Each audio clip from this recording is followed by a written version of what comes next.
आर्य शिक्षा पद्धति page number 11। हाँ,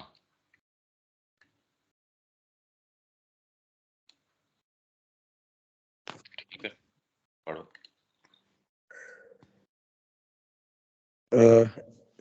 प्राचीन आर्य शिक्षा पद्धति। प्राचीन आर्य शिक्षा पद्धति के मूल में सबसे महत्वपूर्ण था ब्रह्मचर्य का अनुशासन। एक अति विशाल बौद्धिक भवन के निर्माण के लिए सर्वप्रथम आवश्यकता है एक ऐसी आधारशिला स्थापित करना जो उसके भार को वहन करने के लिए पर्याप्त सुदृढ़ हो। वे शिक्षा पद्धतियां जो मानव के अपर्याप्त ज्ञान से आरंभ होती है, ऐसा मानती हैं कि जब विद्यार्थी को उन विविध विषयों पर जो तत्कालीन मानव संस्कृति के सर्वोत्तम अंग हों, विस्तृत या भली प्रकार चुनी गई सूचना की राशि उपलब्ध करा दी गई होती है, तो उन्होंने एक संतोषजनक आधारशिला स्थापित कर दी होती है। एक मिनट। विश्व जो मानव के ज्ञान होती है, ऐसा मानती है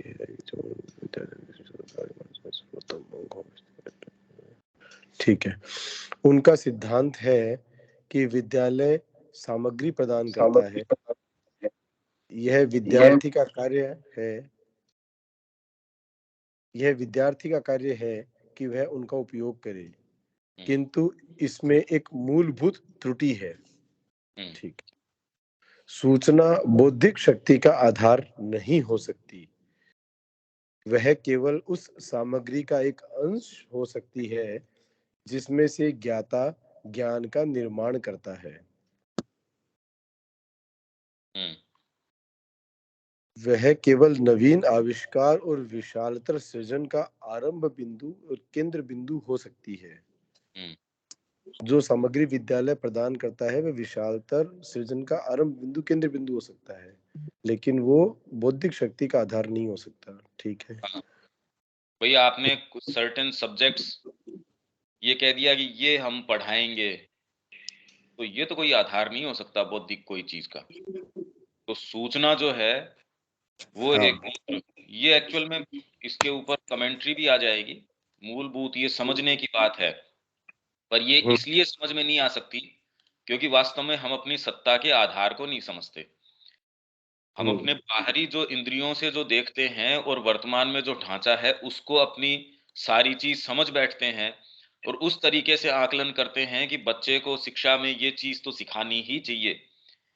रामकृष्ण जी से जब यही पूछा कि भी ये तो उन्होंने कहा भी ये शिक्षा करने से क्या फायदा, का पेट भरने के लिए काम में आएगी। आपका पद प्रतिष्ठा है, ज्ञान भी इसलिए भी जनरली ज्ञान का क्या मतलब है आपका, वो पेट भरने काम आएगा, और ज्ञान से क्या मतलब है। जब तक आप स्वयं उस चीज को परस्यू नहीं कर रहे हैं ईमानदारी से, आप उसको समझ ही नहीं सकते।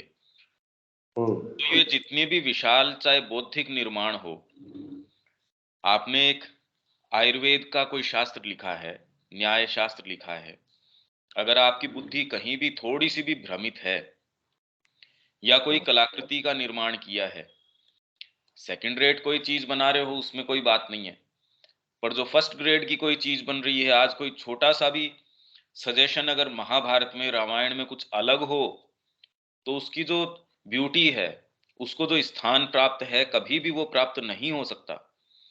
कैसे लोग रहे होंगे। तो जो बौद्धिक भवन का निर्माण हुआ, जिसके अंदर एक एक चीज के अंदर जिस प्रखरता से वो निर्माण हुआ है, उसका आधार क्या है। आप भवन बना रहे हैं तो आधार उसका सुदृढ़ होना चाहिए। तो ये आधार है ब्रह्मचर्य का अनुशासन। वे शिक्षा पद्धतियां जो मानव के अपर्याप्त ज्ञान से आरंभ होती हैं। भाई मानव क्या है, अगर वो व्यक्ति नहीं समझे कि खाली शरीर है और प्राण को नहीं समझे, तो अपने आप में वो शरीर को भी, उसकी व्याधियों को या शरीर की क्रियाओं को नहीं समझ सकता। प्राण को समझे पर मन को नहीं समझे। इसीलिए यहां अगर आयुर्वेद की बात करें तो वो तो इसके अंदर आयुर्वेद अपने आप में खाली शरीर से संबंधित नहीं है, वो तो प्लेनेटरी पोजीशंस है, आपके ज्योतिष शास्त्र है, पामिस्ट्री है, सारे के सारे आयुर्वेद के अंदर समाहित होते हैं अगर आयुर्वेद देखा जाए। क्योंकि वो कह रहा है भाई सारों का प्रभाव है, क्योंकि मनुष्य अपने आप में कोई भौतिक सत्ता नहीं है, वो इतनी विशाल सत्ता है अगर आप उस तरीके से मनुष्य को देखें, तो माँ जो कह रही है, भई अल्टीमेटली तो माँ जो कह रही है वही निष्कर्ष है। शिक्षा का एकमात्र जो उद्देश्य है, वो है उसके साइकिक को कोई भी तरीके से उसको भोजन प्रदान करना, उसके लिए सारी कंड्यूसिव चीज़ करना कि वो सामने आ सके।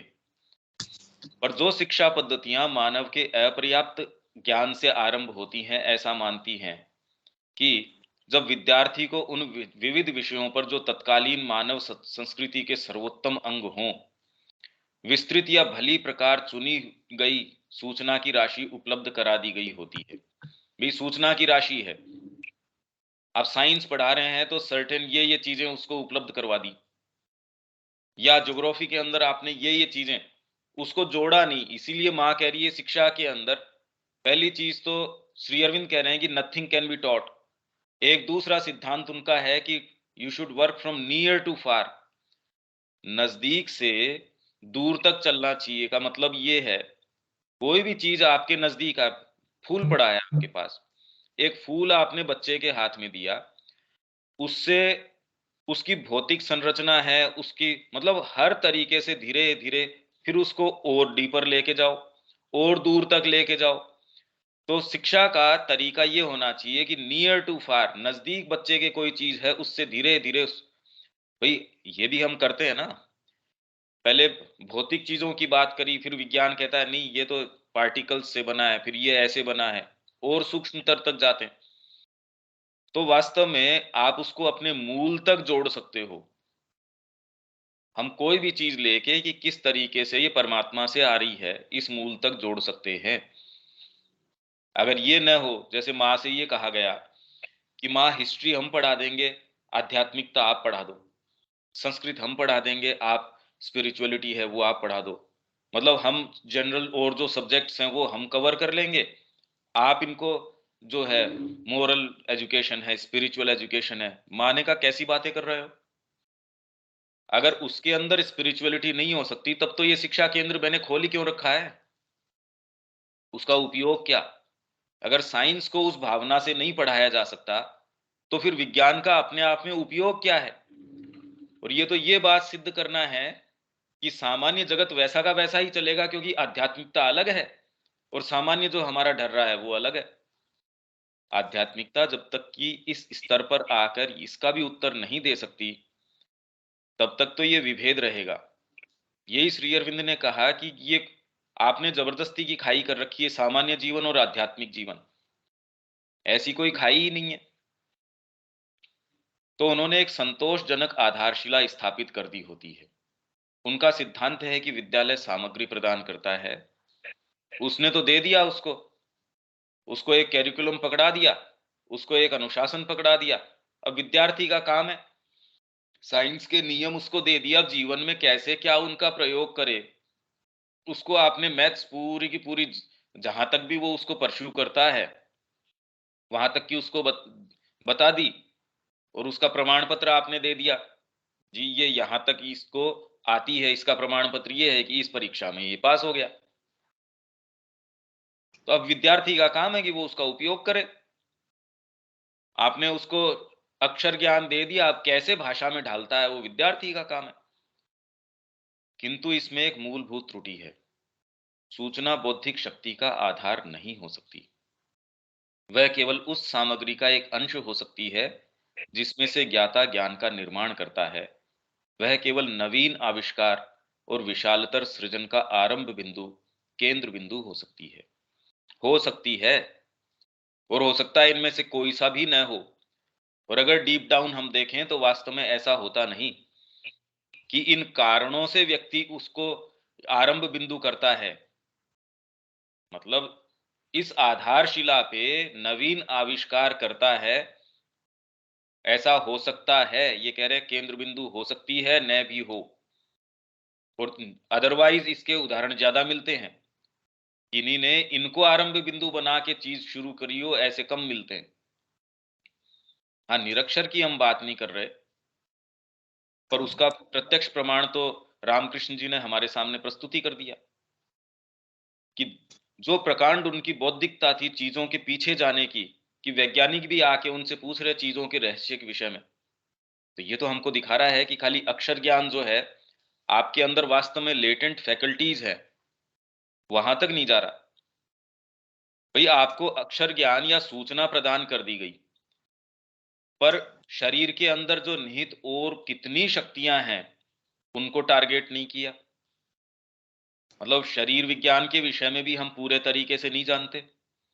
फिर हमारी भावनाएँ हैं, हमारे अंदर जो और लेटेंट फैकल्टीज़ हैं, माइंड की भी बात करें तो श्री अरविंद बात करते हैं कि इसमें न तो आपने कंसंट्रेशन बनाया उसका, न उसकी मेमोरी का निर्माण किया, न कंपैरिजन और कंट्रास्ट उसके अंदर डेवलप हुआ, न जजमेंट है।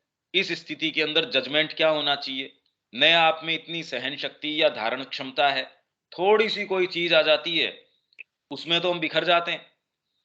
ज़्यादा कोई अच्छी चीज़ आ गई तो उससे सुखद रूप से हम इतना बबल करना शुरू कर देते हैं। कोई थोड़ी-सी ऐसी डिप्रेसिंग चीज़ आ गई, तो उसमें हम बिल्कुल टूट जाते हैं। तो धारण सामर्थ्य नहीं है। मतलब भौतिक चीज़ का भी आधिक्य है, वो हमारी पाचन शक्ति से बाहर चला जाता है। थोड़ा-सा हम कोई चीज़ उपलब्ध कर लेते हैं, कोई थोड़ी-सी चीज़ अटेन करी, धारण सामर्थ्य नहीं है। तो मानव की जो ये और गंभीरतर फैकल्टीज़ हैं, ये और शक्तियाँ हैं जो मानव को मानव बनाती हैं। आप स्थिति को भाँप के उसके अंदर सही निर्णय क्या होना चाहिए, कौन व्यक्ति है, उसके साथ कैसा व्यवहार करना चाहिए, अब ये तो शिक्षा उसको अपने एम्बिट में लेती ही नहीं। तो मनुष्य के जो वास्तव में और जो फैकल्टीज़ हैं, जो उसकी वास्तविक फैकल्टीज़ हैं, प्रेम है, साहस है, उसके अंदर शौर्य है, कृतज्ञता है। मानसिक चीज़ों की भी बात करो तो चीज़ों के पीछे जाके कौन-सी चीज़ है जो साहित्य के अंदर उसको समझती है। शब्द ज्ञान भी बहुत ज़बरदस्त हो, तो भी क्या सावित्री समझ में आ जाएगी? किसी को अंग्रेजी न समझ में आती हो और उसके कारण उसके सावित्री नहीं समझ में आ रही है, ऐसी बात नहीं है। जिसको अंग्रेजी आ रही है, तो क्या वो सावित्री के अंदर जा पा रहा है? अक्षर ज्ञान एक चीज़ हो सकती है, पर उसके अंदर प्रवेश की जो फैकल्टी है, उसको ये कोई सा टारगेट ही नहीं कर रहा। ये तो उनकी कल्पना में भी नहीं है। शिक्षा को पहले तो ये जो हमारी लेटेंट फैकल्टीज़ हैं, वो उसको अपने दायरे के अंदर, पर फिर बाद में पहली चीज़ ये आ गई कि जो शिक्षा अपने आप को ज्ञान देने तक सीमित रखती है, वो शिक्षा नहीं है। हालाँकि सूचना वाली जो आज शिक्षा चल रही है, वो तो शिक्षा है ही नहीं, पर वास्तव में अगर कोई ये शिक्षा है कि जो ज्ञान देने तक, जिसको भी आप ज्ञान कहें, वो भी शिक्षा नहीं है। क्योंकि आपकी ये फैकल्टीज़ बहुत डेवलप्ड भी हैं, तो भी क्या करेंगी, वो तो मानसिक असुर बन जाएगा। ये सारी फैकल्टीज़ आप रावण में भी देख सकते हैं, पर ओरिएंटेशन क्या है? ये तो सच्चा गुरु बता सकता है। और खाली एकमात्र आत्मा का आविर्भाव है, चैत्य जो है, वो आपका ये सच्चा ओरिएंटेशन कर सकता है, दूसरे के अंदर ये क्षमता नहीं है। तो वास्तव में क्या आधार होना चाहिए शिक्षा का? धीरे-धीरे, पर ये आधार शुरू कहाँ से करते थे? मतलब उनको अपने ऑब्जेक्ट के बारे में कोई विभ्रम नहीं था। वो जानते थे कि हमको किस लिए, किस चीज़ के लिए आधार तैयार कर रहे थे वो? भई कि अपने जो जिस भी वर्ण का व्यक्ति है, उसको परफेक्ट तरीके से परस्यू कर पाए और उसको परस्यू करके परमात्मा की ओर चला जाए। उन्होंने सीढ़ियों का निर्माण किया। समाज में आपने कोई अनगढ़ व्यक्ति दे दिया, बहुत अच्छी इंग्लिश जानता है, बहुत सारी बातें, उसकी माइंड बहुत ज़्यादा शार्प है। तो राजनीति में हम देख रहे हैं, ऐसे लोग जो क्या कर गुज़रते हैं। अगर इनको सही दिशानुकूलन न हो इन फैकल्टीज़ को, जिनके विषय में हम इतने अभिभूत हो रखे हैं, तो वो तो बहुत खराब कल्मिनेशन हो जाता है। हाँ, ये आ गया देखो, ये बिल्कुल यही बात आ गई ना। हाँ, दीपक। नहीं, इसमें इसमें जैसे सूचना बौद्धिक शक्ति का आधार नहीं हो सकता। वह केवल उस सामग्री का एक अंश हो सकती है जिसमें से ज्ञाता ज्ञान का निर्माण करता है। हाँ, और अदर सामग्री क्या चीज हुई? नहीं सामग्री मतलब आपने संस्कृत के अंदर पढ़ा, कालिदास का साहित्य पढ़ा, तो आपको एक सामग्री मिल गई। आपने आपका बैकग्राउंड संगीत का रहा है, तो जीवन के अंदर आप जो भी काम करेंगे, माँ श्री अरविंद का पढ़ेंगे या जीवन में किसी भी वॉक ऑफ लाइफ के संपर्क में आएँगे, तो सामग्री तो आप बाहर से कहीं न कहीं से ग्रहण करेंगे। अगर आपका बैकग्राउंड रहा है, फ्रेंच आपने सीखी है, तो फ्रेंच जो साहित्य है, उसका आप ज़्यादा रसास्वादन कर सकते हैं। नहीं, तो संगीत वो भी तो एक सूचना ही हुई ना। अगर मान लो वो जो सारी फैकल्टी चीज़ है जो सूचना है। भई वास्तव में सभी हर चीज़ सूचना है। सूचना ही। हमारी इंद्रियाँ हैं, वो चीज़ें पर ज़ोरदार बात क्या है इसके अंदर, इंद्रियाँ हैं एज़ इफ वो मनस का बाहरी प्रक्षेपण है। माइंड इंद्रियों के माध्यम से सूचना ग्रहण करता है, पर सभी का माइंड सूचना ग्रहण करता है। पर किस तरीके से ग्रहण करता है, हाँ, हाँ, ये हाँ, उसके अंदर आएगा। ये जो योगिक साधन है, उसमें बहुत क्लियरली, पर वो इतना ज़्यादा गहरा है कि जब तक हम इसको बारीकी से इसका अध्ययन न करें, तो सूचना ग्रहण करके अब मन क्या करता है, वो बुद्धि को रेफर करता है। बुद्धि हुँ, आपके जो है वो ऊपर हायर फैकल्टीज को रेफर करती है, या फिर यहां जाके फिर आप में नीचे से चीजें आ रही है, तो वो उसके अंदर आपके निर्णय कहां से आ रहे हैं। भाई आपकी आंखों ने एक चीज देखी, रेटिना तो बिल्कुल ठीक है आपका, हुँ, हुँ, उसके ऊपर हुँ, डॉक्टर तो कहेगा कि आपका विजन बिल्कुल परफेक्ट है, लास्ट वाला जो सबसे छोटा अक्षर भी है वो बारीकी से आप देख पा रहे हो। हुँ, तो वो हुँ, देखने के कारण क्या आपके सामने एक मूर्ति है, उसके हाँ, पीछे की जो प्रेजेंस है वो थोड़ी देख पाओगे आप। तो हाँ, आंख की शक्ति, देखने की शक्ति तो एक अपने आप में हो गई, उसकी बजाय तो जिसके चश्मा चढ़ रहा है और बड़ा पावर का चश्मा चढ़ रहा है, तो भी वो मुश्किल से भी देख के उसके अंदर, उस कलाकृति के अंदर से जिस प्रेजेंस पे जा पाएगा, वो तो चीज ही दूसरी है। तो वास्तव में आपका बीइंग जो है, आप जिस तरीके से वातावरण से, अंदर से, बाहर से ग्रहण करते हैं इंडिकेशंस, हुँ, वो आपका बीइंग जो भी कुछ ग्रहण करने आया है, उस तरीके से उसका निर्माण करता है उस सामग्री से। आपको लगता है मैं इस कारण से, क्योंकि मैंने बाहर से लिया। अरे बाहर तो आपको एक खाली एक पॉइंटर के जैसे हो सकता है, हमारी चेतना क्योंकि बाहर प्रक्षिप्त है, इसलिए हमको लगता है कि हमने कान से सुना तो ये लगा। अरे तो कान से तो और हजार चीजें सुनते हो, वो रजिस्टर नहीं होती। वो सब ठीक है, वो वाली सारी बात ठीक है। मतलब कुल मिला के अभी जैसे मान लो, अभी जैसे ग्रुप में सब लोग हैं अभी, तो जो बौद्धिक शक्ति का आधार जो है सूचना नहीं है, मतलब सूचना उसका खाली कोई नवीन आविष्कार विशाल आरंभ बिंदु हो सकता है। इसके अलावा और क्या क्या हो सकता है? जो आईज देखती है उसका जो मेक आउट करता है, जो मनस है, मनस का डेवलपमेंट कैसे होगा और उसके लिए क्या चीज होनी चाहिए। ये कह रहे हैं, ये यही कह रहे हैं, अभी आ रहा है ये हम्म, कि वह ब्रह्मचर्य का अनुशासन तो हो जी, नहीं पाता ना। हाँ, मतलब आपकी सारी चर्या फोकस्ड होके ब्रह्म के ऊपर, मतलब आपने माँ को अपने आप को दे दिया, तो अगर आप उसके ऊपर फोकस करते हैं धीरे धीरे, वो आपके अंदर तपस की जो शक्ति है वो जनरेट, ये पूरा मैकेनिज्म दे रहे हैं। ये हम्म, जितना भी हमको यहाँ दे रहे हैं, ये इसकी प्रणाली दे रहे हैं, पर ये हाँ, इतनी सूक्ष्म है कि हमको ये ऐसे आदर्श के तरीके की लगती है। आदर्शात्मक नहीं है ये हम्म, बहुत ज्यादा कॉन्क्रीट प्रणाली है, और ये कोई भी अपने जीवन के अंदर करके देख सकता है कि हम्म, अगर वो अपनी चीज को केंद्रित करता है। जैसे हम प्रतिदिन अगर इस टेक्स्ट के ऊपर भी केंद्रित करते हैं, तो हम्म, धीरे धीरे इसके अंदर से हम और चीजें निकाल पाते हैं, उसको अगर जीवन में देते हैं। और वही अगर आप में, भाई ये चीज मानसिकता से नहीं आ सकती कि मैं परमात्मा का हूं, अगर ये हम्म, केंद्रितता आपके अंदर है, तो वो आपके माइंड से, इन चीजों से नहीं आती, वो इनको तो परिपुष्ट कर देगी। इसका स्थान तो आपकी बेसिक सिंसियरिटी है, और वो सिंसियरिटी आ रही है आत्मा से। हम्म, अगर ये हम धीरे धीरे इसको प्रतिस्थापित कर पाए हमारी बाहरी प्रकृति के स्थान पे कि मैं एकमात्र माँ का हूं, हम्म, वो सारे हमारे बीइंग को इलेक्ट्रीफाई कर देगी, हमारी मेमोरी को जो है बिल्कुल ठीक कर देगी। ये जी, विभ्रम क्यों है? भाई आइदर तो आप बिल्कुल पशु हो, आपके हायर एस्पिरेशन नहीं है, तो आप अपने चीज के अंदर बहुत सुख से रह सकते हैं। हम्म, दिक्कत कहाँ आती है, आप में एस्पिरेशन दूसरी है, बाहरी भाग भी रसाकसी करता है, तो ये जितने भी जो इम्बैलेंस की हम शिकायत करते हैं, वो खाली ये चीज दिखा रहा है कि हम अभी तक भी एक चीज को असर्ट नहीं कर पा रहे, अभी भी हम रसाकसी के बीच में हैं। और वो हम्म, तो चलती रहती है, साधना तो उसी की बात है, पर एटलीस्ट कम से कम एक सेंट्रल पार्ट तो ये कहे नहीं मैं माँ का हूं। और हम्म, उसको जहां जब जितना जैसे जरूरी हो, उसको असर्ट करने की ताकत होनी चाहिए। उसमें मैं आंखें मीच लूं किसी चीज से कि नहीं नहीं ये नहीं, ये तो फिर सारी बातें पर यहाँ ये प्रणाली के अंदर जा रहे हैं।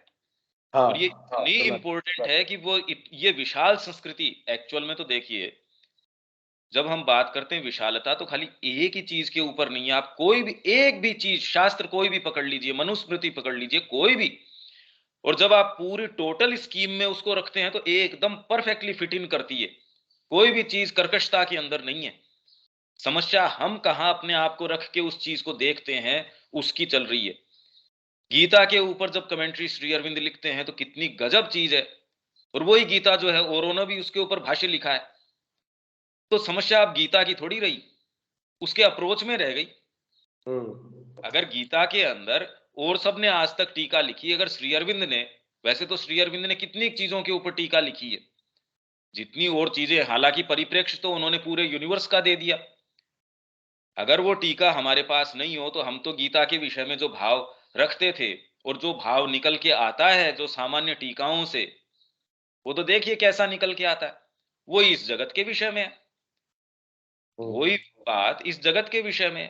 तो कहीं कोई विभेद, कहीं कोई ऐसी चीज नहीं है। यहां तो हम बहुत ज्यादा, और ये बहुत इंपॉर्टेंट बात है ये समझना, भी शिक्षा आप शुरू कहां से करेंगे?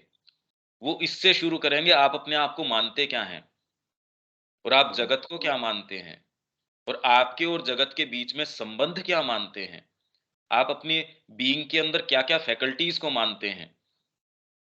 इसीलिए ये मेन बेसिक डिफरेंस है यहाँ की शिक्षा में और पाश्चात्य की हाईएस्ट एजुकेशन के अंदर भी।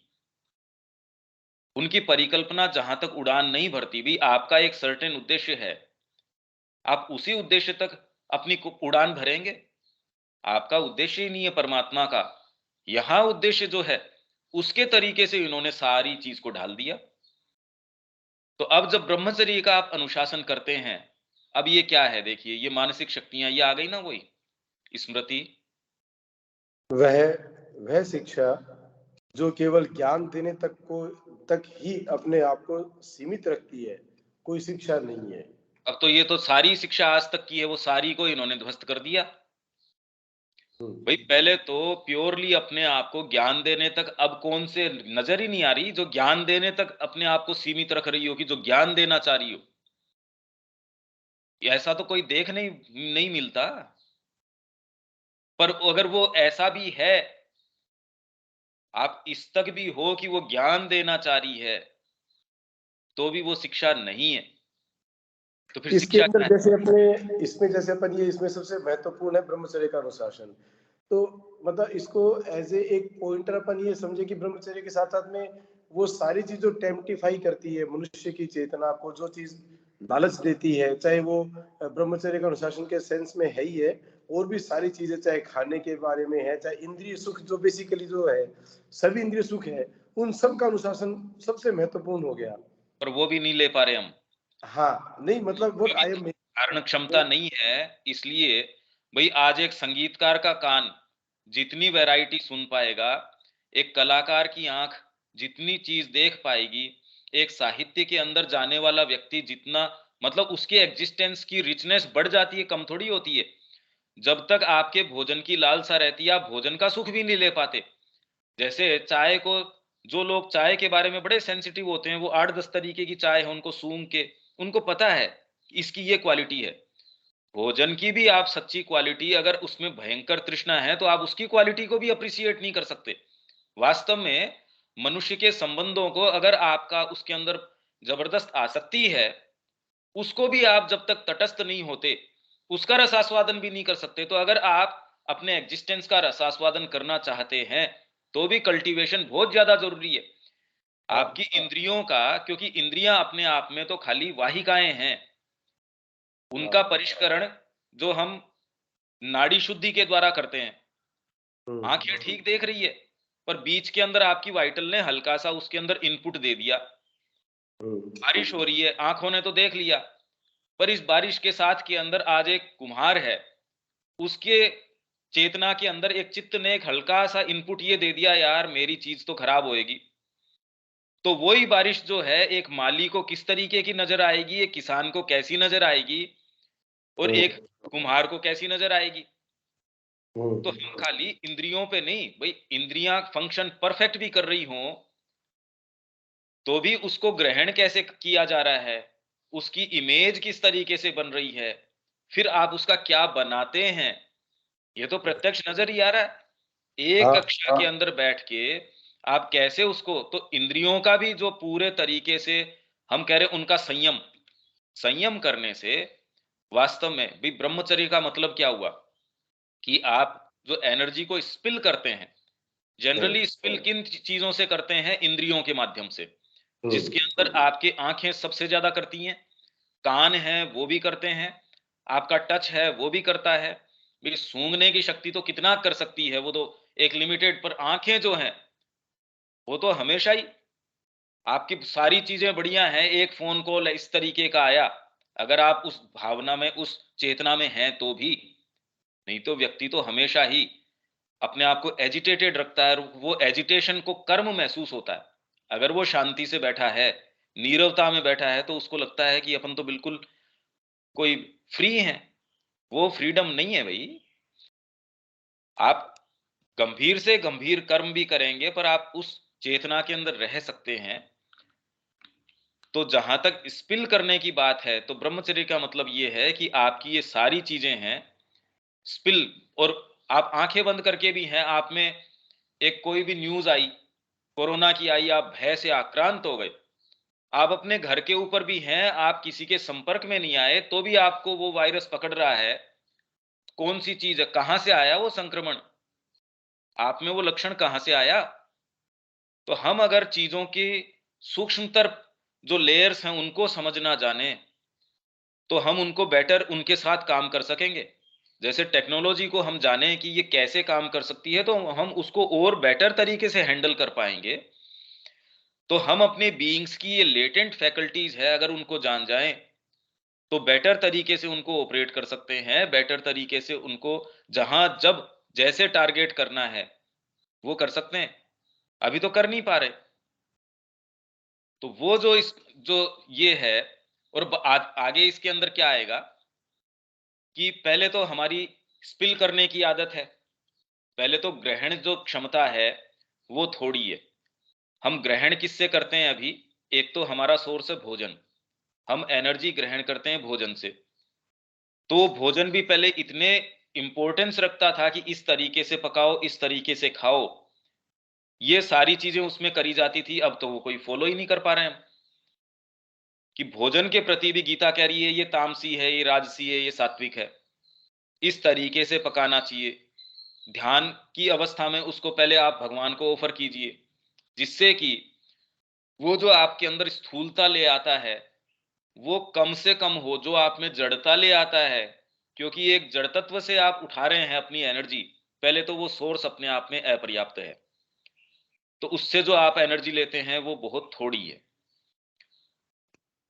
दूसरे, आप एनर्जी ग्रहण करते हैं वाइटल इंटरेक्शन से, ये ज्यादा लेते हैं, जिसको एक से दूसरे के बीच में घर्षण है, जिसको प्रेम है, भाव है, ये जितनी भी सारी चीजें हैं, इससे हम बहुत ज्यादा एनर्जी डिराइव करते हैं। अगर हम शांति से बैठे हैं तो कहीं ना कहीं कोई टिकलिंग होती है, वो ये कहती है, और वो धीरे से किसी से लड़ाई करवा देगी, किसी से ऐसी चीज, तो अपन कहते हैं ये क्या हो रहा है, किसी से प्रेम का वाइब्रेशन ला देगी, किसी से कुछ ला देगी, कोई बातचीत में रस ले रहा है। डेली जो है, अगर आपको लगा आधी घंटे मेरे पास हैं, फोन उठाया, फोन करना शुरू, मोबाइल देखना शुरू, ये करना शुरू, वो आपकी जो शक्ति है वो उससे एनर्जी डिराइव कर, उन सेंसेशंस से या एक से दूसरे संपर्क से, जिसको आप एक से दो जो लोगों का प्रेम कहते हैं, जिसके कारण कैसी कैसी चीजें समाज में हमको देखने मिलती हैं, आप उससे एनर्जी डिराइव करते हैं। डीपर या हायर फैकल्टी से तो किसको एनर्जी मिलती है, बहुत कम लोग हैं जिनके स्रोत दूसरे वाले खुले हैं, वो तो कल्टीवेशन नहीं है। तो पहले तो ये सोर्सेज हैं, इनसे जो एनर्जी हम डिराइव करते हैं वो बहुत थोड़ी है, और मिलती है वो भी शुद्ध नहीं मिलती। तो उससे तो न तो शरीर का हम कर पाते, और उसको स्पिल कर देते हैं, मिला मेरे को थोड़ा सा, धारण क्षमता कम है, पानी आ ही कम रहा है, टंकी के अंदर छेद है। अब बताओ, तो पहले तो मेरी आवक ठीक हो, जो मेरा छेद है, जो भंडारण क्षमता है, उसको ठीक दुरुस्त किया जाए। तो जैसे ही आपका रिजर्वोयर बढ़ता जाता है, तब उसके अंदर ये ताकत आ जाती है कि वो फिर बाद में बांध बनाया जा सकता है। उससे आप इलेक्ट्रिफिकेशन कर सकते हैं, और ये कोरी कोई उपमा नहीं है। ये आपके साथ घटित होती है। आप 15 दिन, 1 दिन जो बीच-बीच में जैसे कह रहे हैं आप, ये व्रत कीजिए। आपको जो भोजन से डिराइव करते हैं वो एनर्जी को छोड़िए। आप 8 दिन का पैकेज लीजिए, आप बिल्कुल ये सारी चीज़ें, विपश्यना यही कोशिश करती है। क्यों? पर ये सारे के सारे खाली इसलिए बाहरी प्रक्रियाएँ हैं, और जो लोगों के लिए, अधिकांश लोगों के लिए इसलिए बहुत इफ़ेक्टिव है, क्योंकि वो अपनी बाहरी जो नेचर है उससे, मैकेनिकल नेचर से इतने प्रताड़ित हैं। हरे कृष्णा मूवमेंट के अंदर क्या है कि इतनी मालाएँ तो जपनी ही जपनी है। वो उसको ज्ञान की बातें वो नहीं दे रहे। आपकी जो यांत्रिक प्रकृति है उसको उतने ही यांत्रिक एक दूसरी चीज़ दे दी, ये इतनी तो करनी ही पड़ेगी। तो जब आप वो वाली दूसरी चीज़ करते हैं तो वो असर डालती है। आप कहते हैं तो मेरी तो हेल्थ की कंडीशन चेंज हो गई। मैं पहले सोच समझ नहीं पा रहा था, वो देखो कितना फ़र्क पड़ गया इसके अंदर। अरे भई, उसका मूल कहाँ है? उसका मूल उस शक्ति के आधार में है। जब वो संचय आप करना शुरू करते हैं, तो सबसे पहले वो जो कमियाँ हैं, भई आपके पास अभी तो खाली ऋण ही ऋण की स्थिति है। अब आपके पास पैसे भंडार होने शुरू हुए, तो सबसे पहले तो आप जो अपना ऋण है वो पहले बकाया वो चुका देंगे। नया निर्माण है, डिफेंस है, वो सारे करने शुरू करेंगे। तो पहले तो आपके शरीर की प्रॉब्लम्स है, आप में जो-जो प्रॉब्लम्स है, जब एनर्जी का भंडारण अगर सही होगा, तो आप में तेज आना शुरू हो जाएगा। तो कहेंगे तो ब्रह्मचर्य के इसके तेज है भई, तेज अपने आप होगा। अभी तो हम छोटी-छोटी चीज़ पे स्पिल कर रहे हैं अपनी एनर्जी को। सारे दिन एनर्जी बचाई, शाम तक जाते-जाते चाहे एक भोजन के पीछे, एक छोटी-सी चीज़ के पीछे स्पिल कर दी, चली गई वो। तो ये पूरी की पूरी बहुत गंभीर प्रणाली है, और ये हम बिल्कुल करके देख सकते हैं। ये अचूक है ये। तो जब आप इसको भंडारण करते हैं, तो आपके शरीर में इलेक्ट्रिफिकेशन ले आएगा।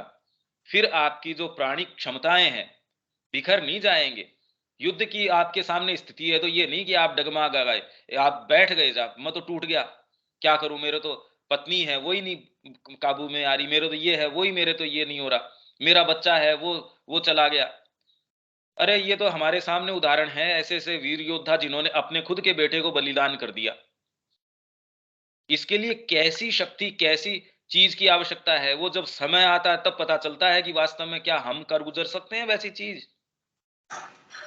ये जो कहानियाँ हैं, वो विशिष्ट क्यों हैं? क्योंकि जब हमारे सामने वो सिचुएशंस होती है, तब हम कैसे रिएक्ट करते हैं। बाकी तो कहानी कहानी है, बाकी तो सारी कहानियाँ हैं, पर क्या हम इस स्थिति में हैं कि हम उस कहानी को जी पाएँ या एक नई कहानी बना पाएँ? तो कहानी कब बनती है, जब आपका डीपेस्ट पार्ट आप लाके, आपका साहित्य तब बनता है। अभी सारे चीज़ किस चीज़ का प्रयास है? आपके डीपेस्ट पार्ट को लाके बाहर माध्यमों में, रंग के माध्यम से करते हो, कला बन जाती है। मतलब जिन-जिन माध्यमों से करते हो, उस डीपेस्ट चीज़ को लाके बाहर अंकित, साहित्य, कला, संगीत सारे वो ही बन जाते हैं। तो ये फैकल्टीज़ धीरे-धीरे, धीरे-धीरे, और फिर आप और गहराई में जा सकते हो। खाली कला में ही नहीं जाओगे, कला के अंदर वो चीज़ें ले आप वहाँ तक जा सकते हो, जहाँ तक सामान्य इंद्रियों की, सामान्य मन की, सामान्य बुद्धि की, सामान्य कल्पना शक्ति की पहुँच नहीं है।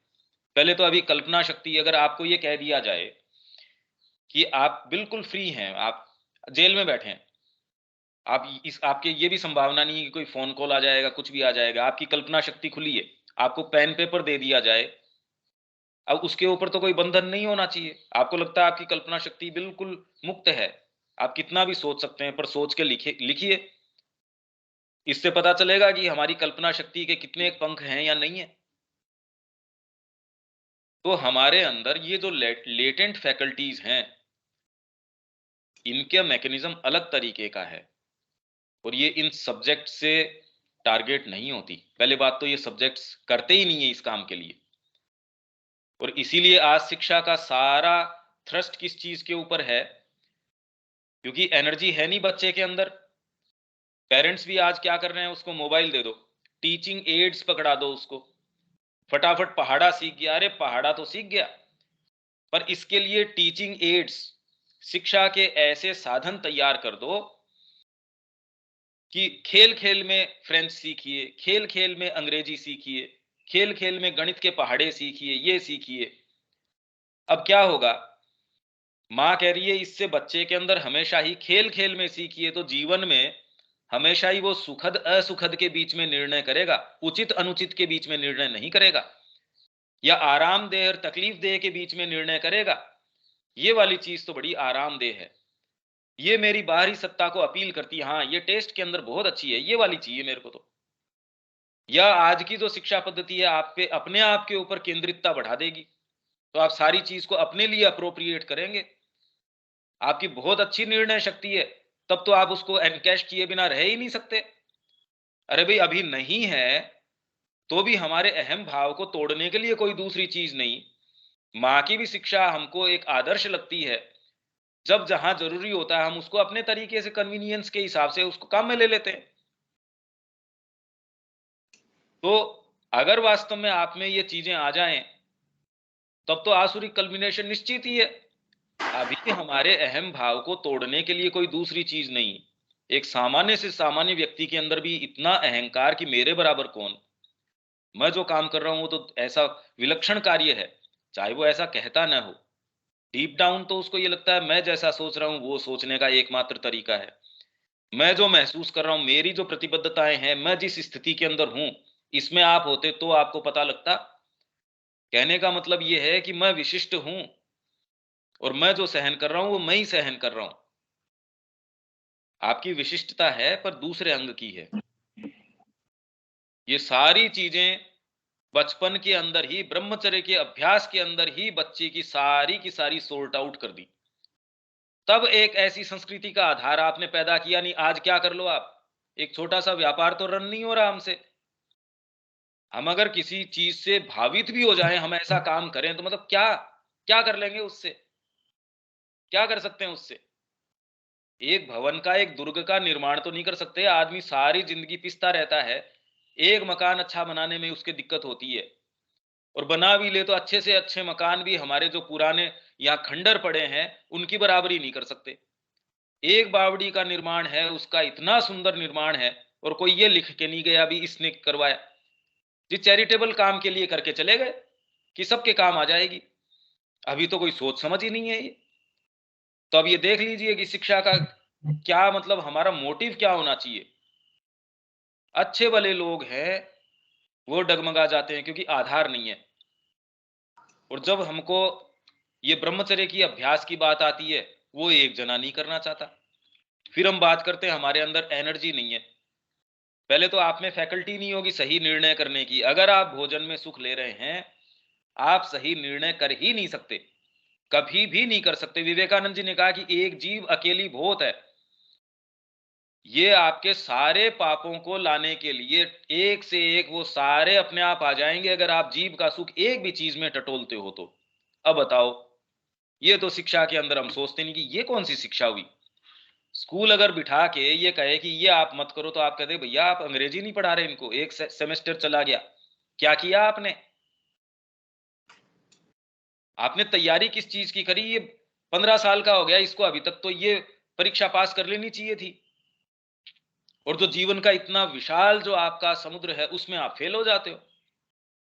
आपकी जो इतनी विशाल लेटेंट आपके अंदर शक्तियां हैं, निहित इतनी जबरदस्त शक्तियां हैं, वो तो आपको लगती ही नहीं। तो कोड़ियों के भाव, आपकी इतनी कीमती जो चीज है, आपका जो इतनी जबरदस्त निधियां आपके पास हैं, वो इसलिए क्योंकि दिख ही नहीं रही, वो कोड़ियों के भाव चली जाती है। ये इन्होंने किया। तो ये पूरी की पूरी प्रणाली ये बहुत ज्यादा इंपॉर्टेंट है। ये आगे चलेंगे दीपक?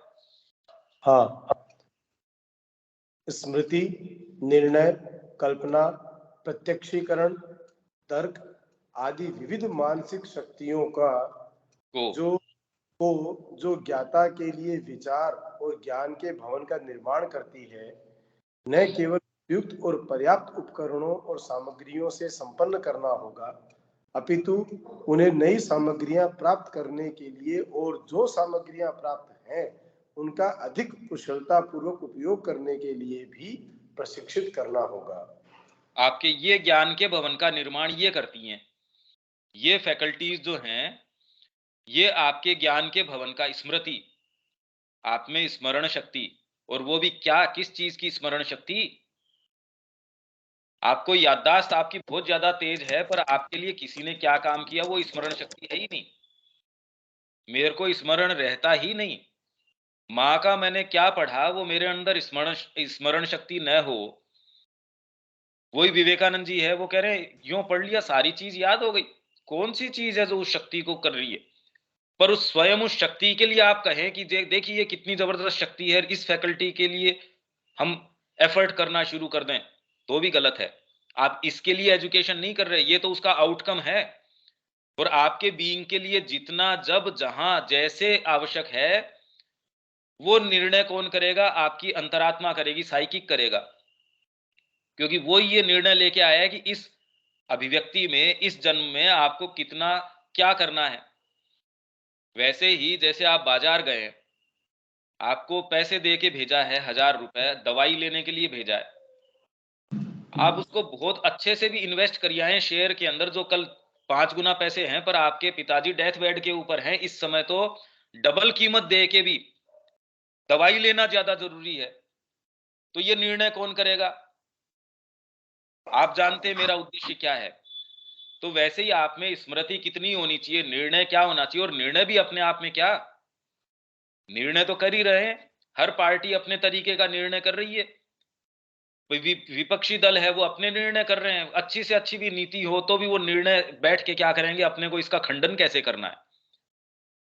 उनके अंदर सारी शक्तियां, मतलब पूरी सब बढ़िया से बढ़िया एजुकेशन है, बाहर से एजुकेशन लेके आए बहुत, पर न्याय के लिए वो न्याय नहीं कर रहे।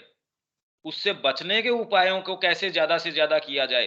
तो आप ये देख रहे हैं कि वास्तव में ये तो बुद्धि की कुत्सितता है, ये उसका दुरुपयोग है। उसको परवर्ट करना है, ये एजुकेशन नहीं है, कल्पना है। वो कल्पना क्या? प्रत्यक्षीकरण। आप में कोई भावना है, आप अगर, सबसे कीमती चीज है ये, आपकी रीच हाईएस्ट हो सकती है, पर आप उसको सामने नहीं ला सकते। अगर श्री अरविंद उसको ऐसी भाषा में एक्सप्रेस न करते, बताइए क्या उसका मोल होता, क्या पावर रहता उसके अंदर। वही एक ओरेटर ऐसा है जो विचार को मूर्तिमान कर देता है। 50,000 लोग हैं उनको सामने, वो विचार को ऐसे खड़ा कर देता है जैसे कोई व्यक्ति खड़ा हो। ये शक्ति प्रत्यक्षीकरण की, तर्क है। तर्क आप किसी भी शास्त्र में हमारे में देखेंगे, इतना गहरा तर्क उसमें। तर्क मतलब भाई ये तर्क नहीं, आज श्री अरविंद के जब आप पत्र पढ़ते हैं, उसका जो तर्क है, मतलब इंट्यूशन से परमिएटेड है, पर तर्क इतना जबरदस्त है उसके अंदर। माँ की जब आप चर्चाएं देखते हैं, तो क्या, क्योंकि बेतुकी हैं वो, तर्क से पूरी तरीके से परमिएटेड हैं। पर हम जिसको तर्क मानते हैं ना, वो तो वैसे ही है जो आगे एक आएगा प्रसंग, अनसाइंटिफिक एटीट्यूड ऑफ साइंटिस्ट। वो साइंटिस्ट का अनसाइंटिफिक एटीट्यूड। आप कहेंगे किसी डॉक्टर के पास जाके जी मेरे पेट में दर्द है, तो वो कहेगा हाँ ठीक बात है। कहते आप कैसे कह सकते हैं कि ये कह रहा है ना इसके पेट में दर्द है। पर अगर वही आप डॉक्टर को जाके कहें कि डॉक्टर साहब रात को मेरे को माँ के चारों ब्लू लाइट नजर आई और कई घंटों तक, और मैंने बिल्कुल प्रमाणित किया है, श्री अरविंद से भी प्रमाणित किया है, तब वो कहेगा पागल खाने भेजो इसको। क्यों भाई, ये वाली बात क्यों नहीं प्रमाणित? आप कह रहे हो कि मेरे इधर दर्द हो रहा है, वो बात तो मान रहे हो आप। तो ये अनसाइंटिफिक एटीट्यूड है साइंटिस्ट का। उसको ऑलरेडी की भी ये चीजें नहीं हो सकती, वो ये मान के बैठ गया। तो ये वाली चीजों को तो दरकिनार कर दीजिए। उसके अलावा वाली जो चीजें हैं ना, तो ये तर्क, तो वास्तव में जब हम तर्क बोलते हैं, तो तर्क मतलब क्या? विविध मानसिक शक्तियां हैं जो विचार और ज्ञान के भवन का, अभी तो भवन है ही कहां। तो अब ये देखिए कि कितने इंपॉर्टेंट ये इश्यूज हैं, हमको अपने जीवन में इनका मंथन करना चाहिए। न केवल उपयुक्त और पर्याप्त उपकरणों से संपन्न करना होगा। आपका भवन आप बना रहे हैं, उसमें स्मृति नहीं है, निर्णय नहीं है, कल्पना नहीं है, जजमेंट नहीं है। आप कॉन्ट्रास्ट नहीं कर सकते दो सिचुएशंस को। आपको जहां जब कन्वीनियंट लगता है, किसी भी सिचुएशन में कोई भी उदाहरण उठा के ले आते हैं। जब आप डिप्रेशन में होते हैं तो आप 20 जनों को, जिन जो सफलता के शिखर पे थे, वहां से लुढ़क के असफल हो गए, वो उदाहरण सारे बटोर के आप ले आएंगे। और जब आप बहुत एंथुजियास्टिक हैं तो असफल से असफल व्यक्ति जो मरने की कगार पे है, वो भी जीवंत होके कैसे उठ खड़ा हुआ और युद्ध क्षेत्र के अंदर आ गया, वो उदाहरण भी ले आएंगे। तो आप ये नहीं देख पा रहे कि आपकी बुद्धि आपको कैसे भ्रमित कर रही है। ये तो रुख है उस समय का, जो आप जब कन्वीनियंट होता है वो वाले उदाहरण ले लेते हैं।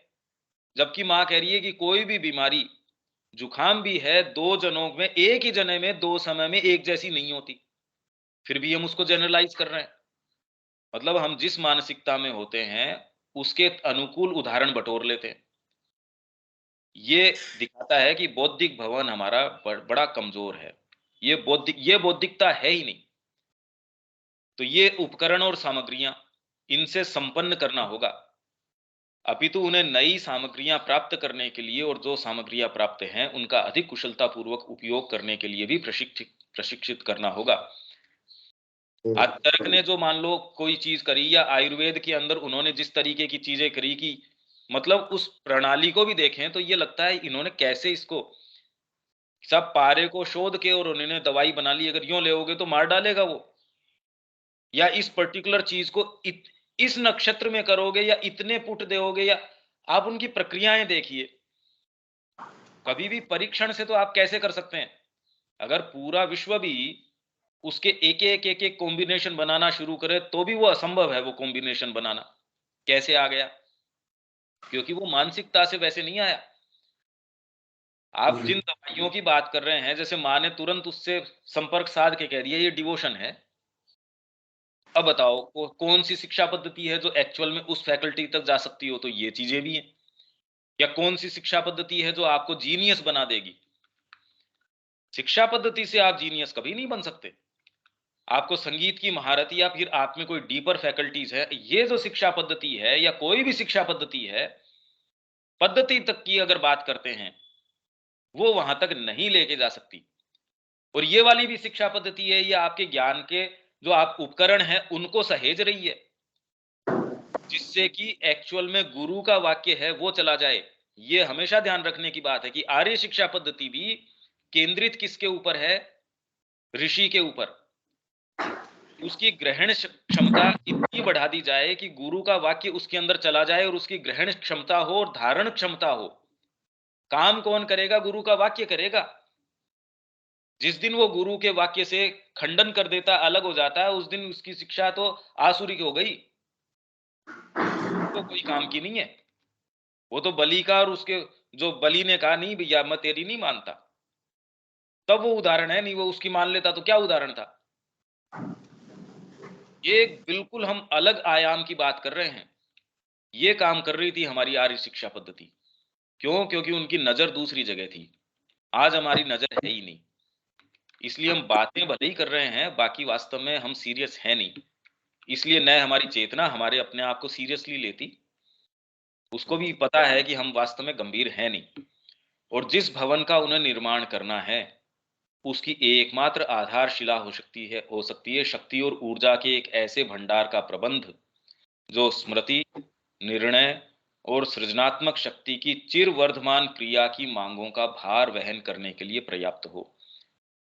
वर्धमान उसकी मांगे होंगी, क्रिया आप बढ़ाते रहेंगे। जैसे आपने व्यापार बढ़ाया, आपका पहले आपने एक छोटे से सेटअप से शुरू किया, तो उसकी जो रिक्वायरमेंट्स है वो अपने तरीके की है।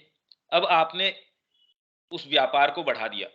पहले तो उस व्यापार के अंदर आप कोई एक ही चीज से लेके चले थे, अब आप 50 चीजें आप अपनी दुकान में रख रहे हैं। या आपने अपनी जो जो जो बिजनेस है उसकी चेन्स अलग अलग जगहों में खोल दी, और वो अलग अलग स्तर की खोल दी। खाली आप एक ही लाइन में नहीं है, आप डिफेंस मैकेनिज्म में नहीं है, आप इसके अंदर दूसरे वाले में भी है। तो इनकी जो मांगे होंगी, आप पहले अपने आप बैठ के एक अकेली दुकान के ऊपर आप बड़े अच्छे से मैनेज कर रहे थे, पर जैसे ही एक ही शहर में 4 दुकानें आपने खोल ली, तो उसकी क्या माँगें अलग नहीं हो जाएँगी? आप कहेंगे वो वाली माँग, अरे इसमें तो माँग चेंज हो गई। और वही आपने पूरी चेन खोल दी, उसकी माँग अलग तरीके की होगी। तो जैसे ही आपसे ये माँग करी जाएगी और वो माँग ज़्यादा से ज़्यादा बढ़ती जाएगी, चिरवर्धमान क्रिया की माँगें हैं ये। तो स्मृति के ऊपर, निर्णय के ऊपर सृजनात्मक शक्ति है, उसकी जो डिमांड है वो बढ़ती जाएगी। उसकी जो कि भी स्मृति यहाँ मेरे को आवश्यकता है, आज जज की कुर्सी के ऊपर कोई बैठा है, उसको बहुत ज़्यादा ज़रूरत है कि निर्णय की फैकल्टी उसकी बिल्कुल सही रहे। आप सामान्य वॉक ऑफ लाइफ में मैटर नहीं करता, पर जहां हमेशा ही आपको ऐसे केसेस जिसके अंदर मृत्युदंड की या उसको बरी करने की, आप ऐसे निर्णय जहां ले रहे हैं, वहां आप उसकी तो मांगे जो है वो बिल्कुल अलग तरीके की मांगे हैं। तो जब आप ऐसी संस्कृति का निर्वहन कर रहे हैं, ऐसी चीजें क्रिएट कर रहे हैं, अपनी प्रकृति को बिल्कुल सबड्यू करके डीपर चीज के प्रति अपने आप को दे रहे हैं, तब जाके ये शास्त्र आए हैं। ऐसी-ऐसी अदम्य जो साहस की चीजें हैं, वो आई हैं, जो आज हमको कल्पना से परे हैं। वह ऊर्जा कहाँ से प्राप्त होगी? पहली बात तो ये है कि एनर्जी कहाँ से लाऊँ? आगे चलें? हाँ,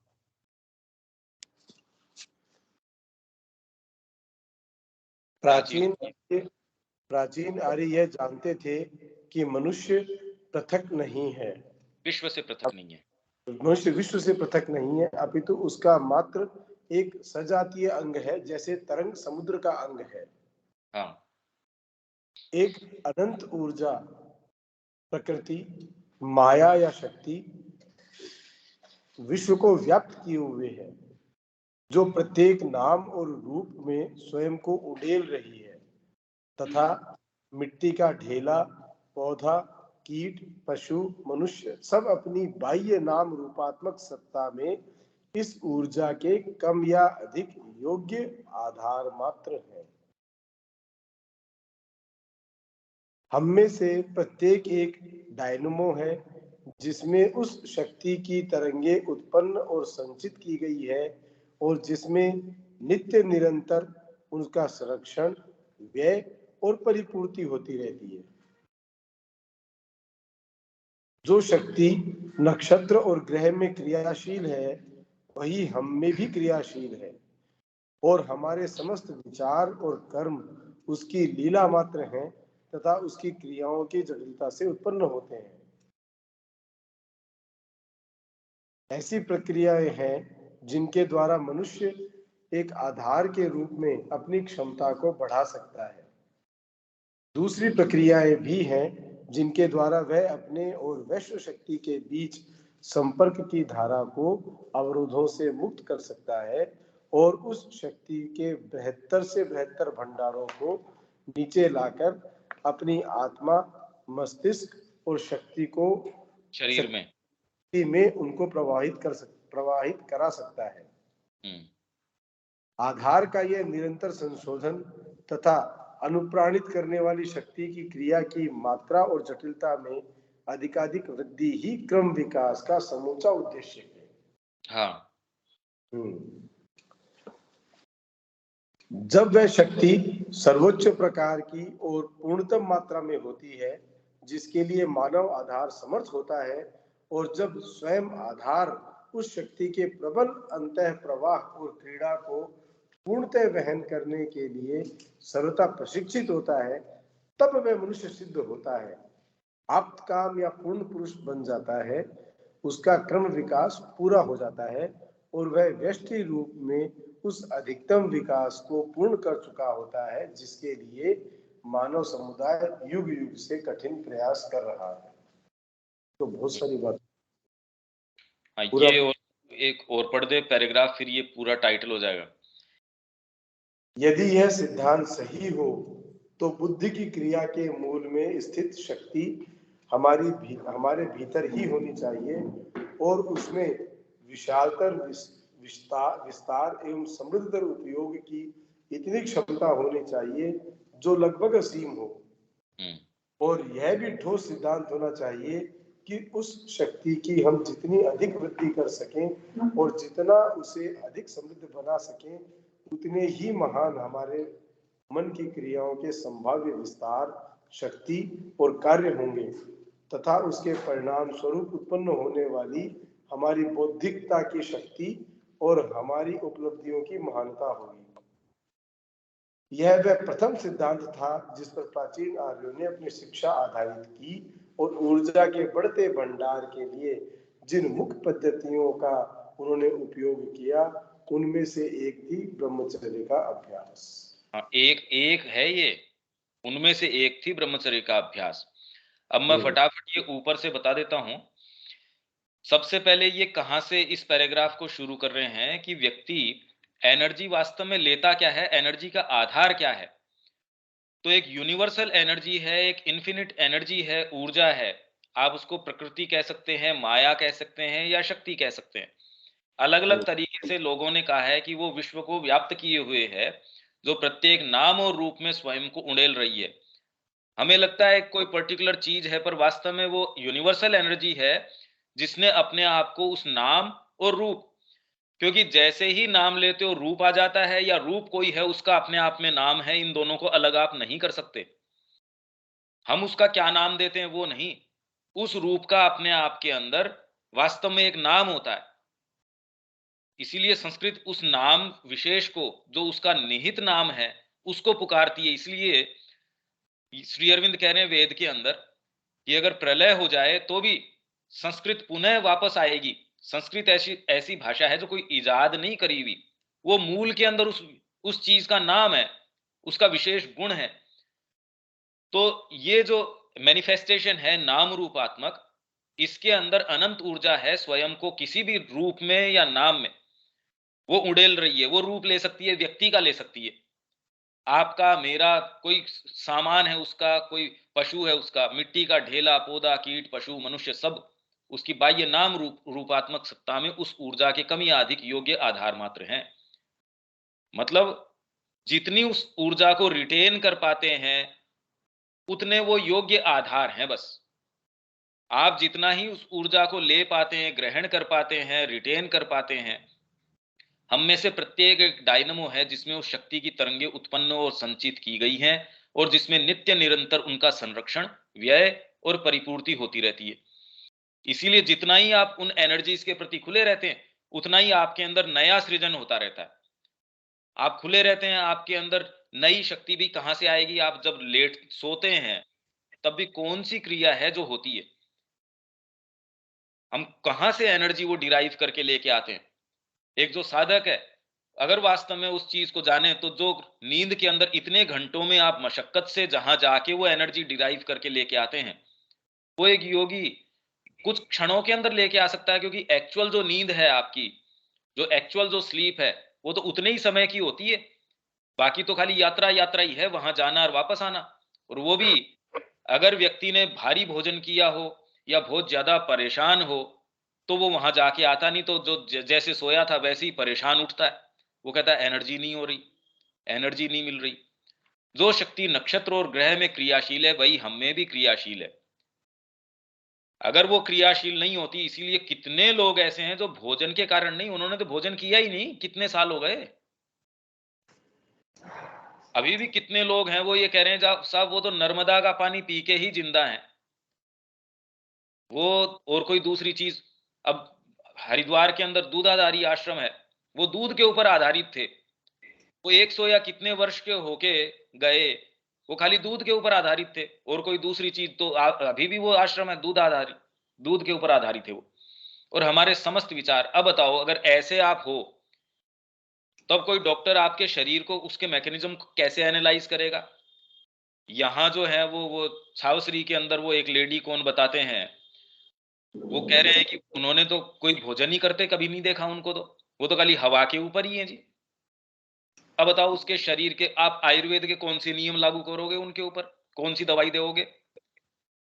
तो इसका मतलब जो शक्ति का भंडार है या जो उसका केंद्र है वो अलग है, वही हम में भी क्रियाशील है। और हमारे समस्त विचार और कर्म उसकी लीला मात्र हैं, तथा उसकी क्रियाओं की जटिलता से उत्पन्न होते हैं। ऐसी प्रक्रियाएं हैं जिनके द्वारा मनुष्य एक आधार के रूप में अपनी क्षमता को बढ़ा सकता है। मतलब आप एक अच्छा आधार बन सकते हो। दूसरी प्रक्रियाएं भी हैं जिनके द्वारा वह अपने और वैश्व शक्ति के बीच संपर्क की धारा को अवरोधों से मुक्त कर सकता है। आपके और वैश्व शक्ति के बीच अवरोध हैं, इसीलिए पूरी एनर्जी नहीं मिल पा रही। इसलिए प्रक्रियाएं हैं, जिसके अंदर एक प्रक्रिया तो नाड़ी शुद्धि है, जो हम जिसको प्राणायाम बोलते हैं, वो भी यही करती है, तो आपके अंदर एनर्जी आनी शुरू हो जाती है।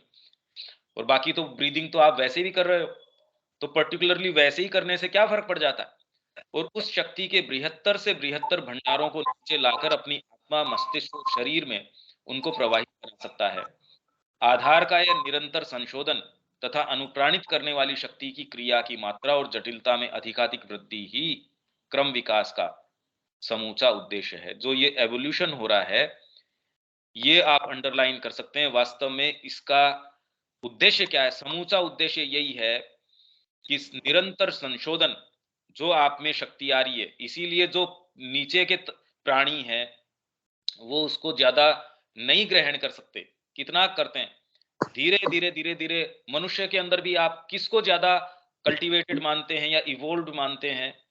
जो इस क्रिया के प्रति, भाई हम जिनको हम ऋषि बोलते हैं, सन्यासी बोलते हैं, जो भी हमारे जो ऐसे लोग हैं, उनके अंदर ये आधार बेटर है।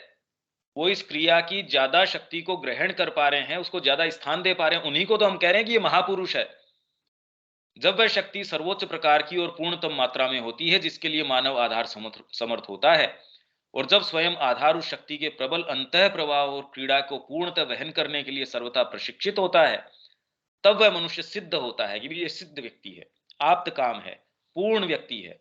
उसका क्रम विकास पूरा हो जाता है और वह व्यष्टि रूप में, व्यष्टि मतलब इंडिविजुअल, उस अधिकतम विकास को पूर्ण कर चुका होता है, जिसके लिए मानव समुदाय युग युग से कठिन प्रयास कर रहा है।